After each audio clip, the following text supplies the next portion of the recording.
Hey guys, welcome back. Working on the RX-7 again today. We got a couple things that I want to try to knock out. Let me show you what I'm talking about.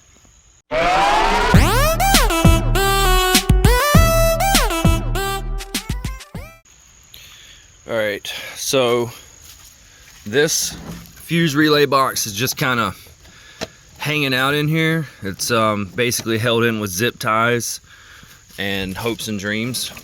So I mean, you see the big zip tie there.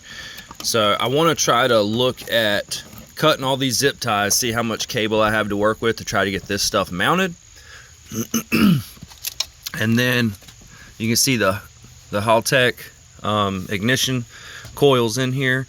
These guys are literally just, I mean, they're just sitting there. So I want to try to I think maybe I'll pull this intake tube off, because I'm pretty sure that there's only 2 bolts holding it. I think these ones on the bottom, I don't think there's even nuts on these studs on down here. You can't really see them, but I can feel them and there's no nuts on them. So I'm gonna take this off, get it out of the way so I can see how much room and cable length I have to move this ignition system. So first things first, I'm gonna take this off and I'm gonna cut these zip ties.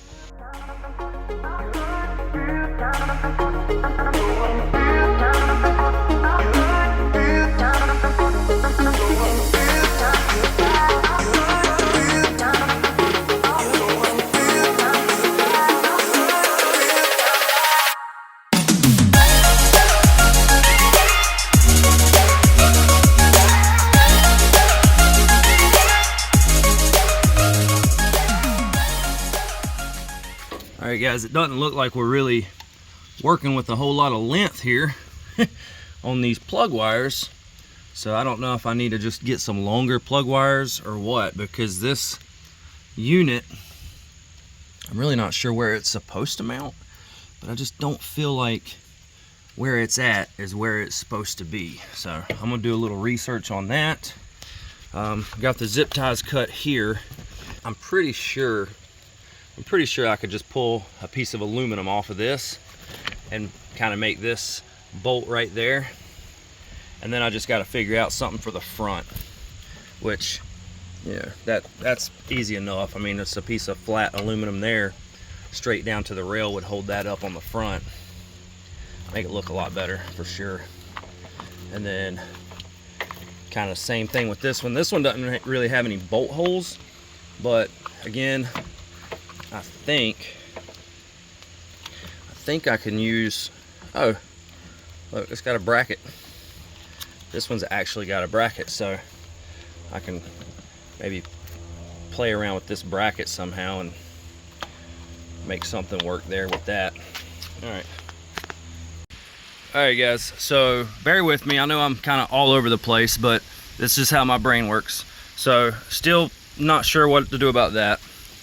Went ahead and made a bracket for this, so it's not just flopping around or hung up with zip ties. It's pretty straight in there. I like it.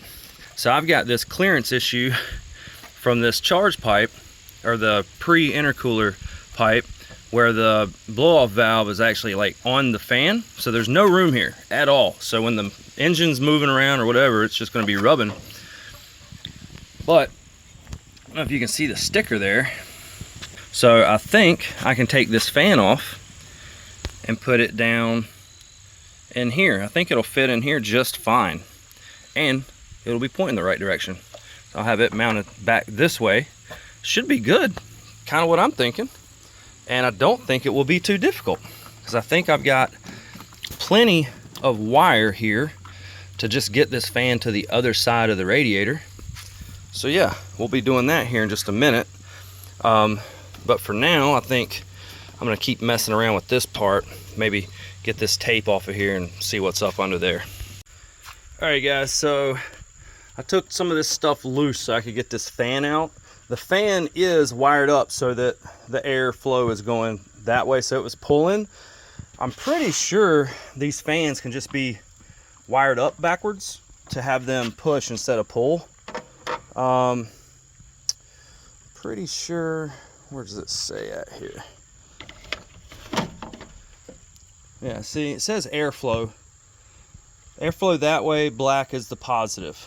So I'm gonna undo this wrapped up wire here, and yeah, I'm gonna put it on the other side. I think that'll solve the problem.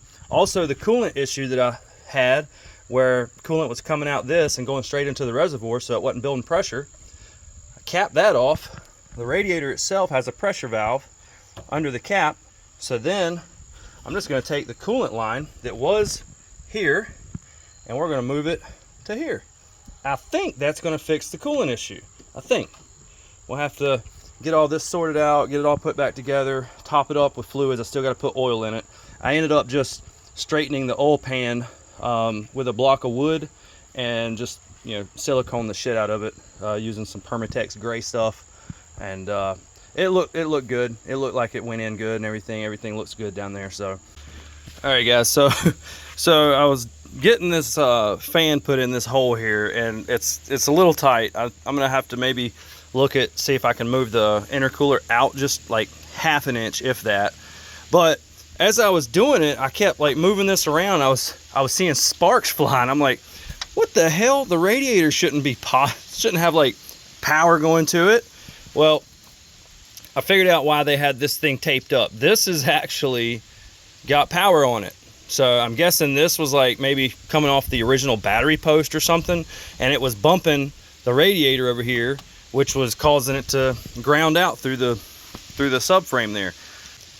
That I've got to get some clearance on, and I don't know that I'm going to be able to, honestly, looking at how this is mounted, how the intercooler is mounted down there. My other option would actually be, because like I've got all this room back here now, and these things originally, like the radiator sat in here kind of funky anyways.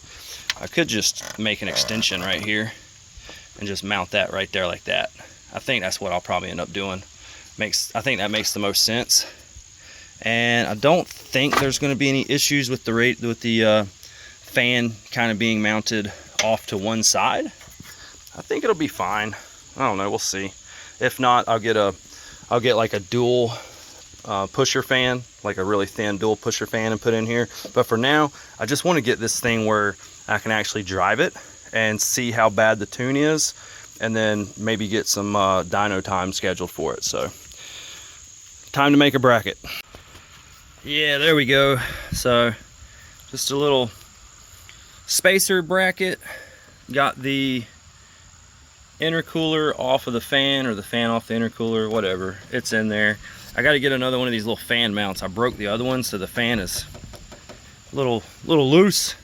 I still got to figure out what I'm going to do with this. I kind of like the idea of leaving it there, because I could throw a bolt on it and it could be like the positive pickup for like if you needed a jump start or something. So the coolant reservoir comes off of the radiator now. I've got to do something different with this hose. I may just go to the auto parts store and buy some longer, little thicker, little heavier duty hose, like I don't know, maybe fuel line hose or something, just so that it doesn't kink as easy. It'll kind of loop down lower and have more flow, and not be pinching up.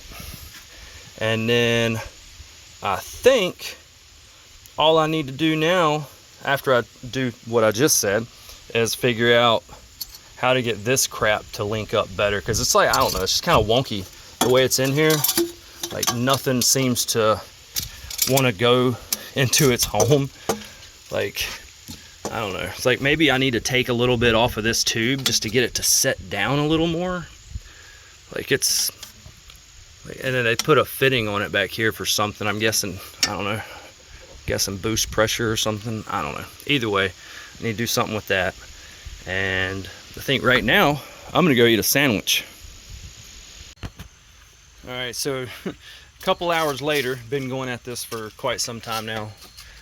Ended up moving the Haltech ignition coils up front. Got everything cleaned out down here. Kind of rerouted the wiring, tucked it up under these brake lines, kept it nice and tucked here. I found a rubber isolator that I had laying around, because that, again, that's got power on it. So I'm gonna get a piece of aluminum rod and go down to the frame there and basically mount that right there. So that'll be what that looks like. Unfortunately, the MSD plug wires that were on this car were too short for me to use after relocating everything. So I am in the process now of making a set of plug wires. So that's what I'm doing at the moment.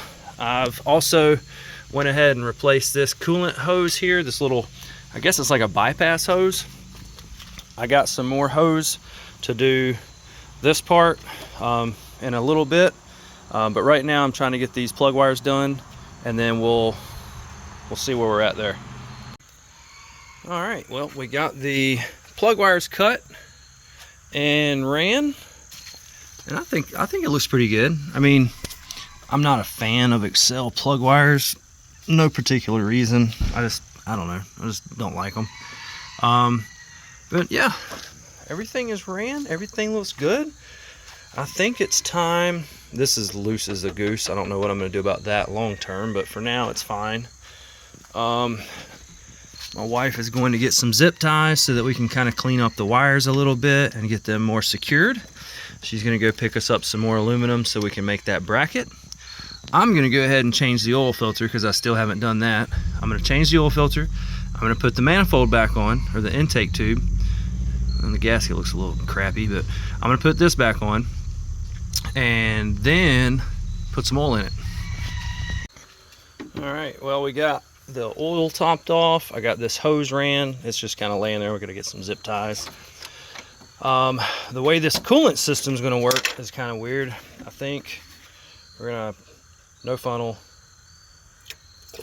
Yeah, we're hitting it. Hell yeah.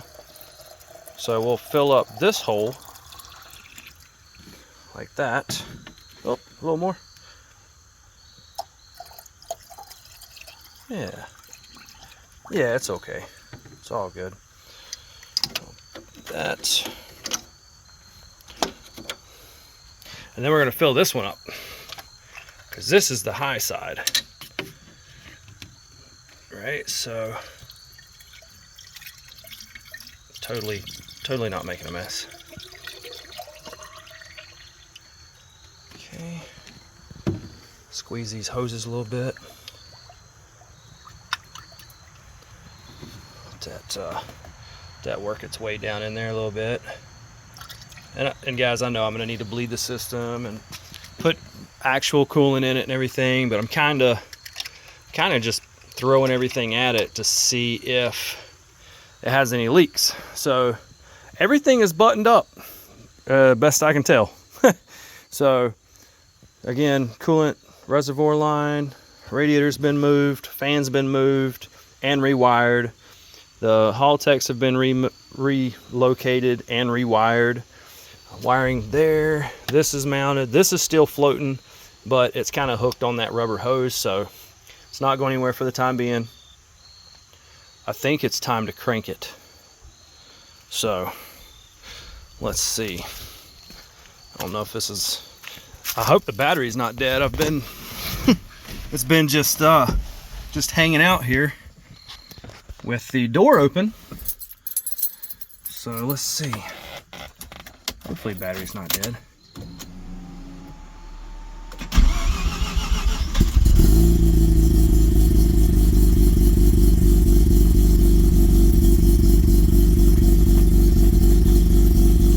Well, the good news is, I guess I got my wiring right.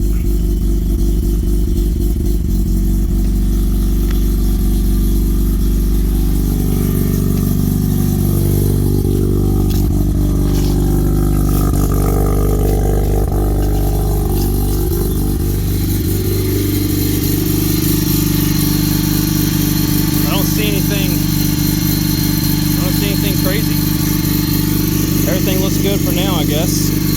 All right, guys. Well, it's running. So it's, I mean, it was running before, but now I think maybe it'll run better. I don't know. We're gonna look at changing out some of these couplers, changing out basically all the couplers. I still got to mount this thing, and yeah, and then we're gonna take it for a ride, and then hopefully I'm gonna raise cleans it up, pressure wash the underside, and then hopefully if nothing's leaking, we're going to be scheduling some time to get this thing dyno tuned to see if we can get it actually drivable. So